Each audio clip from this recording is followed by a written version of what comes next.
Conservation of energy, much like the other conservation laws, all follow the same basic statement. Energy cannot be created or destroyed. It can only change form. So much like momentum and mass and some of the other things we've discussed previously, energy follows conservation laws in the universe.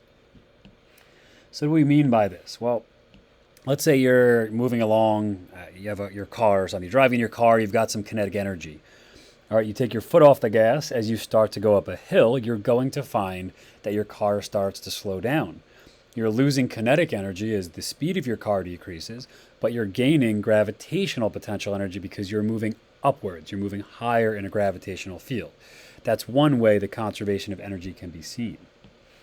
Similarly, maybe you are slamming on the brakes, right? If you've seen anyone slam on their brakes to avoid an accident, there's that screeching of the tires. Well, sound is also a form of energy. So as the car slows down and loses some of its kinetic energy, the universe still has the same total because it's now gaining sound energy.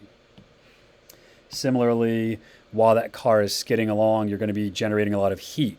So you're also going to be producing thermal energy. Same thing happens when you rub your hands together in the winter to keep warm. You're converting chemical energy in your body to kinetic energy of your hands to the thermal energy of your hands rubbing against one another, producing some heat. It's all just conservation of energy. Or maybe you drive your car into a large spring, right? So as the spring slows your car down, you lose kinetic energy, but there's now energy stored in that spring in the form of elastic potential energy. That's what the conservation of energy states. You as an individual can lose energy, certainly, but the universe cannot. If one object is losing energy, then some other object somewhere, some other thing must be gaining that energy. It's very simple if we want to take a look at this mathematically. The conservation of energy basically states that if you add up your gravitational potential energy and your kinetic energy and your elastic potential energy, and then you have some event, a collision, a movement, something. After that event, your gravitational potential plus your kinetic plus your elastic potential energy must be the same amount. Now, this is not the complete equation.